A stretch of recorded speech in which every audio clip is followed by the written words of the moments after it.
When someone you care about is grieving, most people freeze. Not because they don't care, but because they're afraid of saying the wrong thing. So they go silent. Or they rush to fix the pain. Or they offer words that sound comforting but land hollow.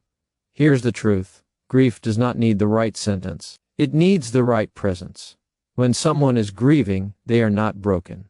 They are hurting. And hurting people don't need solutions. They need to feel seen. The most powerful thing you can say to someone who's grieving is simple. I'm really sorry you're going through this. No explanation, no lesson, no comparison. Just acknowledgement.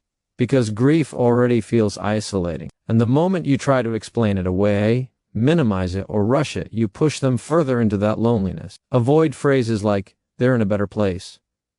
Everything happens for a reason. Be strong. These phrases aren't cruel, but they shift focus away from the person's pain and toward your discomfort with it. Grief doesn't want optimism. It wants permission. Permission to feel angry. Permission to feel empty. Permission to feel lost. So instead, say this. I don't know what to say, but I'm here with you. That sentence does something powerful. It tells them they don't have to perform strength. It tells them you're not going anywhere. And if they speak, listen. Not to respond. Not to advise. Just listen. Silence, when it's calm and respectful, can be more comforting than words. If you feel the urge to give advice, pause. Ask yourself, am I helping them or am I helping myself feel useful? Because grief is not a problem to solve. It's a process to walk through. Another powerful thing you can say is, do you want to talk about them? This gives control back to the grieving person. Some days they want to remember. Some days they want distraction. Some days they want quiet. Let them lead. And if they cry, don't interrupt it. Don't rush to stop the tears. Tears are not weakness. They are release.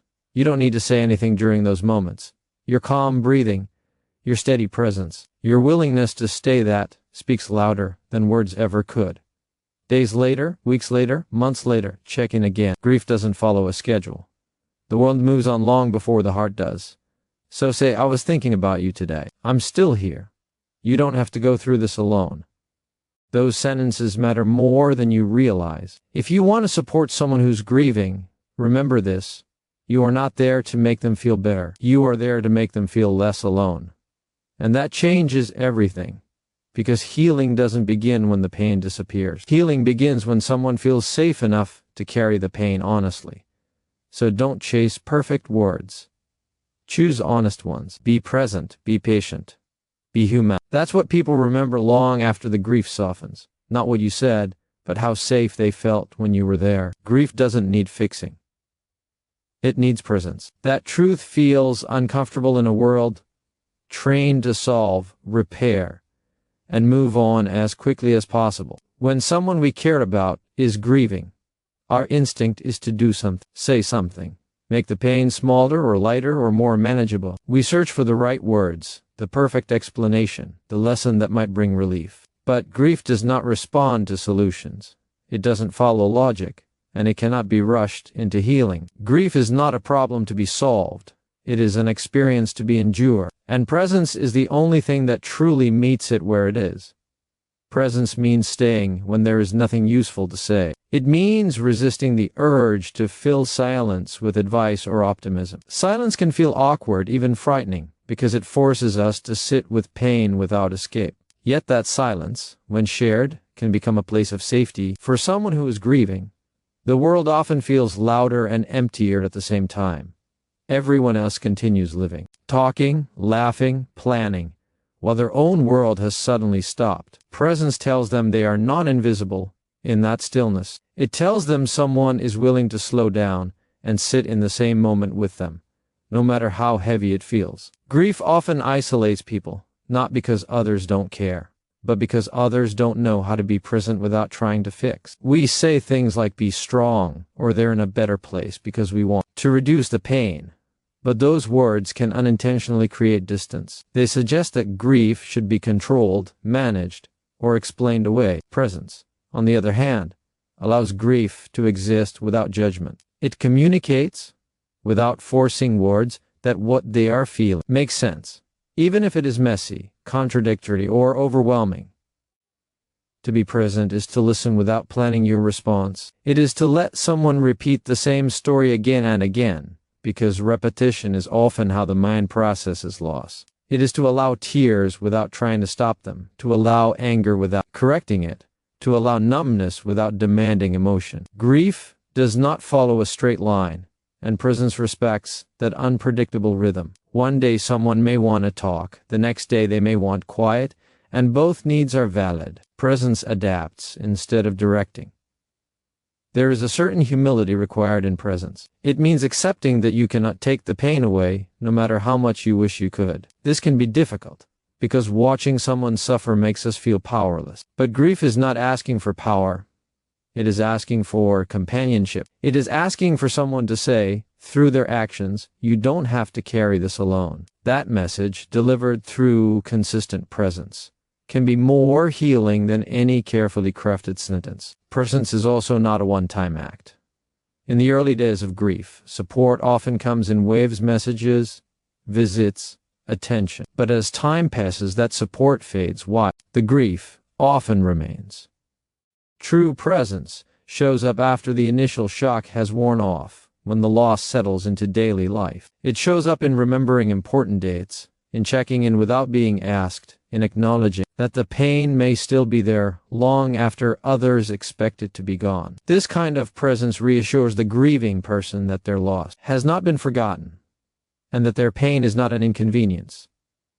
Being present does not require grand gestures. Sometimes it looks like sitting quietly in the same room. Sometimes it looks like a short message that says, "I'm thinking of you." Sometimes it looks like doing ordinary things together, creating moments where grief is allowed to coexist with life rather than being pushed aside. Presence allows space for both sorrow and normalcy, without forcing either one. Grief changes people, and presence honors that change instead of resisting it. It understands that the person who is grieving may not return to who they were before, and that this is not a failure. Presence does not pressure them to get back to normal.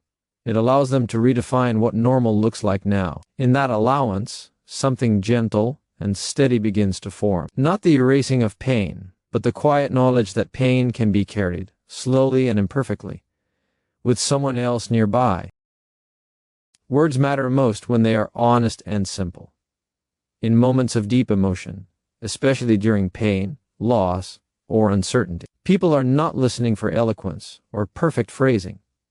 They are listening for truth. Complicated language, long explanations, or carefully constructed speeches often create distance rather than comfort. Honest and simple words, however, land gently.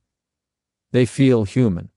They feel real. And in a world that often hides behind noise and complexity, simplicity becomes a form of respect. When someone is hurting, their emotional capacity is already stretched thin. Grief, fear, or disappointment consumes attention and energy, leaving little room to process layered meanings or abstract ideas. Simple words reduce the burden. They don't ask the listener to interpret or analyze, they ask only to be felt. A sentence like "I'm sorry you're hurting" may seem small, but it carries clarity. It doesn't distract or confuse. It meets the moment directly, without pretending to be wiser than the pain itself. Honesty is what gives those simple words their weight. People can sense when language is used to avoid discomfort, or to perform kindness rather than express it. Polite clichés and rehearsed phrases often sound hollow because they are designed to protect the speaker, not support the listener. Honest words may feel vulnerable, even awkward, but they create connection. Saying, "I don't know what to say, but I care about you," is far more powerful than offering a polished line that avoids the truth. Honesty allows imperfection, and that imperfection is what makes communication feel sincere. Simple, honest words also leave space. They don't try to fill every silence or answer every question. They acknowledge that not everything can be explained or fixed. This restraint is important, because pain often needs room to breathe. When words are minimal and truthful, they invite the other person to respond in their own way, or not respond at all. They remove pressure. They say without forcing it, that the conversation can move at the pace of the person who is hurting. There is also a quiet strength in choosing simplicity. It requires confidence to resist over-explaining or justifying. It requires trust that your presence and sincerity are enough. Simple words do not compete with the moment, they support it. They don't try to outshine the emotion or redirect it. Instead, they sit alongside it, steady and grounded. This steadiness can be deeply comforting, especially when everything else feels unstable. In difficult conversations, people often believe that saying more will help more. In reality, saying less with intention often carries greater impact. When words are stripped down to their essence, what remains is meaning. This is why brief, honest statements are remembered long after longer speeches fade. They resonate because they are easy to hold on to. They can be repeated internally, revisited during quiet moments, and felt again without effort. Honest and simple words also protect against misunderstanding. Complex language can unintentionally introduce assumptions, advice, or judgments. Simplicity reduces the risk of being misheard. It communicates care without conditions and support without expectation. This is especially important in emotional moments, when people are more sensitive to tone and implication. Clear, straightforward words minimize harm and maximize trust. Choosing honesty also means accepting that you cannot always make things better. Simple words acknowledge reality instead of escaping it. They don't promise outcomes or timelines. They don't offer certainty where none exists. They say, in essence, this is hard, and I see that. That recognition alone can be grounding. It reminds people that their experience is valid, that they are not overreacting, and that their feelings make sense. In a culture that values quick fixes and impressive language, honesty and simplicity can feel almost radical. They slow conversations down. They shift focus from performance to connection. They remind us that communication is not about sounding right, but about being real. When words come from that place, they carry warmth, even when they are few. Ultimately, honest and simple words reflect a deeper respect for both the speaker and the listener. They respect the complexity of emotion by not trying to dominate it. They respect the listener's capacity by not overwhelming it, and they respect the moment by allowing it to be exactly what it is. In times of pain or uncertainty, that kind of language does not just communicate. It comforts, steadies, and quietly reminds people that they are not alone. Listening is more powerful than advice. In moments when someone is struggling, our first instinct is often to help by offering solutions, guidance, or suggestions. We want to fix what is broken, ease the discomfort, and prove that we care by being useful. But advice, even when well-intentioned, can sometimes feel heavy or premature. Listening, on the other hand, creates space. It tells the other person that their experience matters enough to be heard fully, without interruption or correction. When people speak about their pain, they are not always searching for answers. More often, they are searching for understanding. They want to know that someone is willing to stay with them in their thoughts and emotions, even when those thoughts are messy or unresolved. Listening allows them to organize their feelings out loud, to hear themselves, and to make sense of what they are carrying. Advice can interrupt that process by shifting the focus from their inner world to an external solution. True listening requires restraint. It means setting aside your own assumptions, experiences, and urge to respond. It means not preparing your reply while the other person is still speaking. This kind of listening is rare, and that is precisely why it is so powerful. It communicates respect. It says, without words, your story deserves my full attention. That message alone can be calming, especially for someone who feels misunderstood or dismissed elsewhere. Advice often carries an implied message, even if unintentional. It can suggest that the listener believes the speaker is doing something wrong, or that their feelings need to be corrected. For someone who is already vulnerable, this can feel invalidating. Listening avoids that risk. It does not judge or evaluate.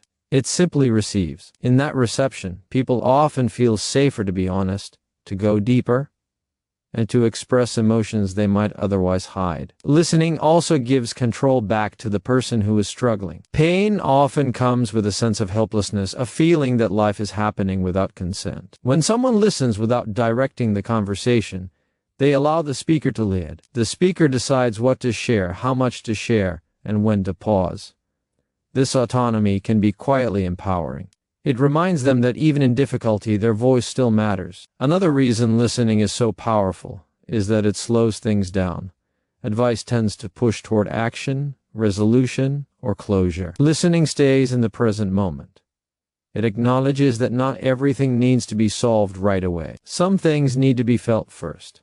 By slowing the pace, listening reduces pressure and allows emotions to settle naturally rather than being forced into clarity before they are ready. Listening does not mean agreement, nor does it mean silence without engagement. It means responding with curiosity instead of conclusion. Simple acknowledgments like that, "Sounds really hard," or "I hear you," reinforce that the person has been understood. These responses do not steer the conversation, they support it.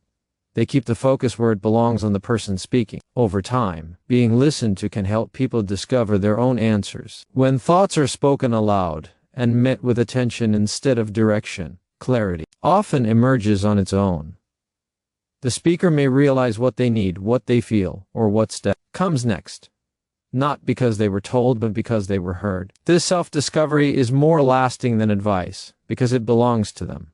Listening also builds trust. When someone feels consistently heard, they are more likely to open up again. They learn that this is a space where they will not be rushed, corrected, or minimized. That trust strengthens relationships and deepens connection. Advice might offer short-term relief, but listening creates long-term safety. It takes humility to listen without advising. It requires accepting that your role is not to lead the conversation, but to support it. This can be challenging, especially when you believe you have something valuable to offer. But choosing to listen first honors the complexity of another person's experience. It recognizes that understanding must come before guidance, and that sometimes understanding is enough. Listening does not eliminate pain, but it reduces isolation. It replaces the feeling of being alone with the feeling of being accompanied. In that shared space, even the heaviest experiences can feel slightly more bearable. Advice may aim to change circumstances, but listening changes something just as important: the way a person feels within those circumstances. Avoid clichés. Choose sincerity. Clichés are often born from good intentions, but over time they lose their meaning through repetition. They become shortcuts we reach for when we don't know what else to say, especially in moments of pain, loss, or vulnerability. While they may sound comforting on the surface, they often fail to meet the emotional reality of the person listening. Sincerity, even when expressed in imperfect words, carries weight because it reflects genuine care rather than borrowed language. Clichés tend to generalize experiences that are deeply personal. Phrases meant to reassure can unintentionally minimize pain by suggesting that what someone is feeling is ordinary or easily resolved. When someone is hurting, they want their experience to be acknowledged as unique, not categorized or explained away. Sincere words do this by responding to the person, not the situation. They come from paying attention, not from memory. This personal connection is what allows words to land with meaning. Choosing sincerity requires courage. It means speaking from your own understanding rather than hiding behind familiar expressions. This can feel risky because sincere words expose uncertainty and vulnerability. Admitting that you don't have the right answer, or that you don't fully understand, may feel inadequate. Yet this honesty often feels far more supportive than a polished phrase that avoids the truth. Sincerity communicates presence and respect, while clichés often signal distance. Clichés also tend to close conversations. They offer a sense of finality, as if the situation has been neatly addressed. Sincere language keeps conversations open. It invites response, reflection, or even silence. It allows the other person to continue sharing without feeling dismissed or redirected. When words are sincere, they create space rather than shutting it down. They say, "I'm here with you," instead of "this should make you feel better." Another limitation of clichés is that they often center the speaker's comfort rather than the listener's needs. They provide something easy to say, something socially acceptable, something that reduces awkwardness. Sincerity, on the other hand, prioritizes connection over convenience. It asks, "What does this person need right now?" instead of "What should I say?" That shift in focus changes the entire tone of an interaction. Sincere words do not have to be dramatic or profound. In fact, they are often simple. They reflect what you genuinely feel and observe. They may acknowledge pain without trying to soften it or explain it away. This kind of language validates emotions instead of correcting them. It tells the listener that their feelings are reasonable, even if they are difficult. Validation is something clichés rarely provide, because they tend to gloss over complexity. When sincerity replaces clichés, trust grows. People can sense when words are real. Tone, timing, and presence all reinforce authenticity. Sincere communication builds emotional safety because it shows consistency between what is said and what is felt. Over time, this reliability strengthens relationships. People become more willing to share honestly when they know their experience will be met with genuine attention rather than automatic responses. Avoiding clichés also means listening more closely. Sincerity is informed by understanding, and understanding comes from paying attention. When you listen carefully, your words naturally become more specific and meaningful. They reflect what you've heard, not what you think you should say. This responsiveness makes the other person feel seen, which is often more healing than any comforting phrase. In difficult moments, people are rarely searching for perfect words. They are searching for real ones. They want to know that someone is emotionally present, not just socially polite. Sincerity meets that need by aligning words with intention. Even if the words are few, even if they stumble, they carry truth. And truth, when offered with care, has a quiet strength that no cliché can replace.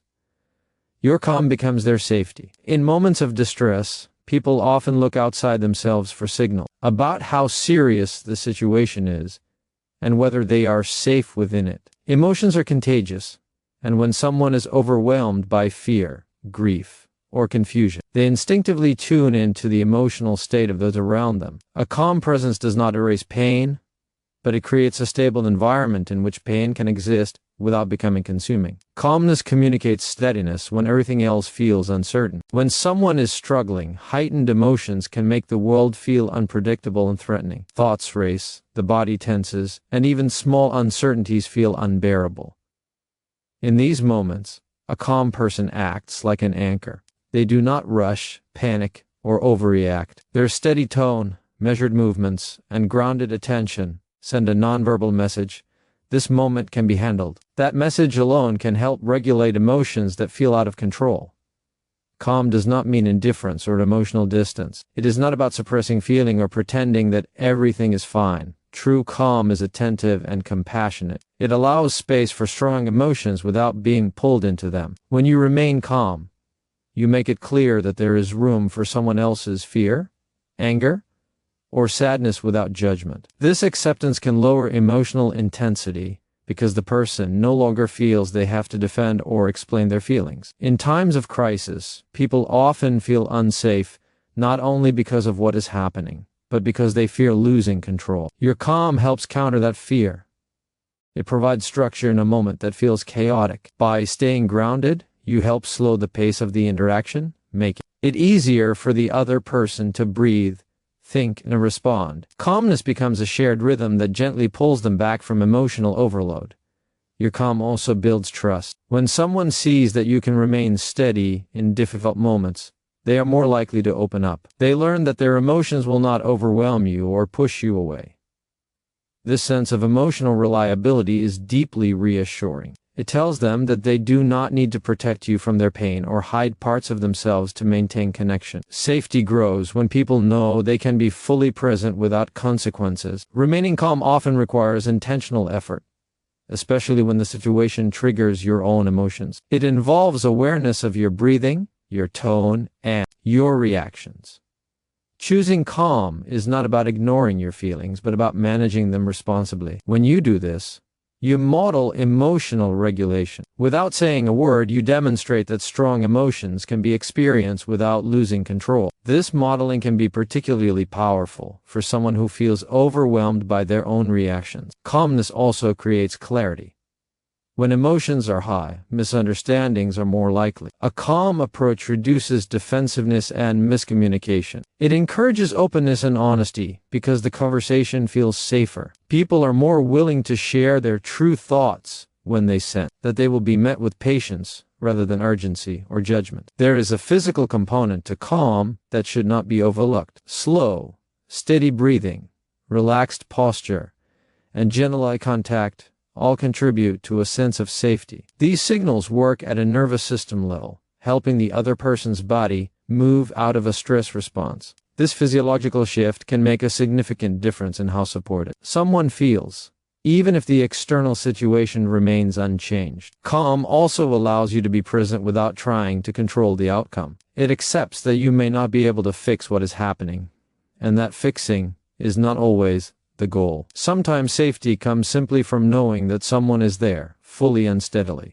Your calm presence becomes a refuge, a place where emotions can settle instead of escalate. Over time, being calm in difficult moments strengthens relationships. People remember how they felt around you when they were vulnerable. They remember whether your presence added to their stress or eased it. When your calm consistently becomes their safety, you become someone they trust, not because you have all the answers, but because you offer steadiness when it matters most. Being there matters more than saying the perfect thing. In moments of pain, loss, or confusion, the instinct to find the right words can be overwhelming. People feel a pressure to comfort, to advise, or to reassure, and in that urgency, the simple act of presence can be overlooked. Yet the truth is that presence often carries far more weight than any sentence could. Being physically and emotionally available communicates care in a way that words alone rarely achieve. It shows that someone is willing to step into the experience of another person without judgment, without performance, and without expectation. When someone is struggling, they are already processing emotions that are raw, complex, and sometimes overwhelming. At that moment, the search for the perfect thing to say can feel unnecessary, even burdensome. Words, no matter how well chosen, cannot remove the pain. They cannot rewind events or undo the circumstances that caused it. What words can do, however, is accompany the emotion, and even that is secondary to the simple act of being present. Your presence reassures the other person that they are not facing their struggle alone. Being there does not always require conversation. It can be sitting quietly in the same room, offering a hand to hold, or a steady gaze that says, "I am with you." Silence can be far more comforting than dialogue because it allows the person to feel without interruption or expectation. The nervous mind often seeks words to fill the emptiness, but that emptiness is part of the process. Being there fills it without intrusion. It is a nonverbal acknowledgement that the experience is seen, respected, and shared. Trying to say the perfect thing can sometimes create distance. When people are focused on crafting a sentence that will ease pain, they may inadvertently shift attention from the other person to themselves. The conversation can become about performance rather than connection. When presence takes priority, this dynamic changes. The focus stays on the person who is hurting. They are free to express, to cry, to be angry, to pause, or to speak without the pressure of pleasing or satisfying the listener. Being there also creates consistency, which is critical in moments of emotional turbulence. Words may be forgotten or misinterpreted, but consistent presence is memorable. Checking in, showing up, and maintaining a steady connection over time communicates reliability. It tells the person that your care is not fleeting or conditional. The emotional security created by this consistency often surpasses any fleeting comfort that words alone might provide. Presence also communicates empathy more effectively than words can. Empathy is not an idea to be explained. It is an experience to be felt. When you are fully present, your body language, tone, and attention convey understanding. You do not need to say, "I understand your pain," because your presence already demonstrates it. Even a simple, unspoken acknowledgement through a nod, a hand on the shoulder, or quiet companionship can communicate far more than a carefully chosen sentence. It is also important to recognize that being there involves patience. People process pain at their own pace, and there is no timetable for grief, loss, or emotional recovery. Attempting to rush the process with words, advice, or attempts at cheerfulness can unintentionally signal impatience or misunderstanding. Presence allows space for the person to navigate their feelings at their own speed. It conveys acceptance, which can be profoundly healing in itself. Being there matters more than saying the perfect thing, because it validates the human experience. Pain is not a problem to be solved, it is an experience to be witnessed. People often need acknowledgement rather than explanation, attention rather than instruction, and companionship rather than solutions. Presence fulfills these needs in ways that words often cannot. It allows someone to feel their emotions safely and to process them without pressure.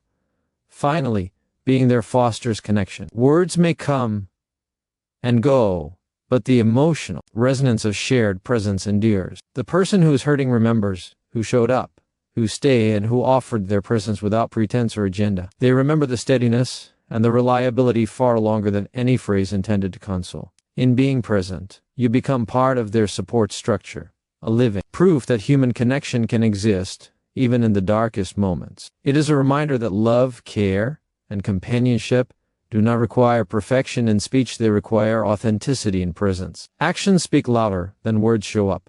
Don't just speak up. In life, it is easy to say the right things, to offer advice, to share encouragement, or to promise support. Words are accessible. They are immediate and effortless. Yet the true measure of care, empathy, and commitment is not in what we say, but in what we do. People remember presence, effort, and tangible support far longer than any sentence that was spoken, no matter how eloquent. Showing up in moments of need demonstrates sincerity in a way words alone cannot. When someone is going through a difficult time, whether it is grief, loss, or hardship, spoken reassurance can only carry so much weight. It can be comforting, but it is temporary if it is not backed by action. Showing up does not mean grand gestures or dramatic displays. It means being there when it matters, even when it is inconvenient or uncomfortable. It is the quiet consistency of presence, the commitment to stand alongside someone through the process of their struggle,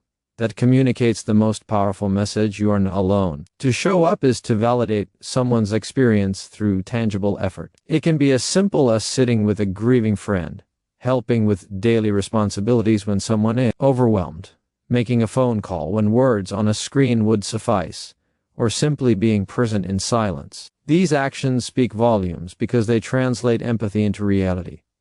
While words may be forgotten or misinterpreted, the act of showing up is remembered.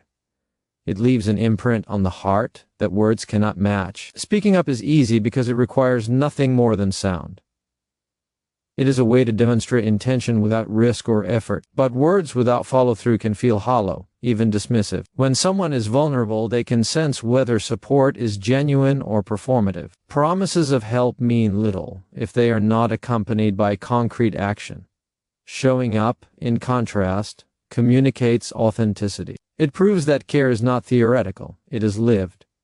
Actions also create trust in ways words cannot. When someone consistently shows up, they communicate reliability, stability, and devotion. This consistency fosters a sense of safety that words alone cannot provide. The person receiving the support learns over time that your commitment is not dependent on circumstance or convenience, but on genuine care. It becomes a foundation upon which relationships grow stronger and emotional resilience is nurtured. Furthermore, showing up demonstrates humility. It requires putting aside ego, fear, or discomfort to be fully present for someone else. It may mean sitting with emotions that are heavy or challenging, offering support without recognition, or acting without the expectation of gratitude. Words can be delivered with pride or performance in mind, but action requires willingness to bear presence and responsibility. In this sense, showing up is both generous and brave. Actions also provide clarity in moments of uncertainty. When someone is struggling, they often cannot interpret words without skepticism. The tangible proof of support, the act of being present, offering help, or simply holding space communicates commitment more clearly than speech. It eliminates ambiguity and reassures the person that their well-being is valued. In times of pain, that clarity can be grounding, even life-affirming. Moreover, Action models behavior for others. It shows that empathy is not just expressed through speech but through participation and effort. Witnessing someone act in support, consistently and thoughtfully, inspires others to do the same. It creates a ripple effect, reinforcing the idea that real care is active rather than performative. That love and compassion are demonstrated through deeds, not merely declarations. Being present in action also deepens connection. Words can inform, advise, or console, but actions bond. Shared experiences, small gestures of care, and consistent support create memory, trust, and understanding. They communicate a message far beyond vocabulary. You matter. Your pain matters. Your presence matters. Your experience is worthy of my time, attention, and effort. Ultimately, actions outlast words because they're tangible proof of love, care, and commitment. While words are fleeting, actions leave a lasting impact. They show that empathy is not abstract, that support is not theoretical, and that connection is not superficial. To truly honor someone's struggle, to truly be there for them, it is not enough to speak. One must act. Showing up, over and over, even in the smallest ways, transforms care into reality and demonstrates the depth of human compassion in a way words alone never can.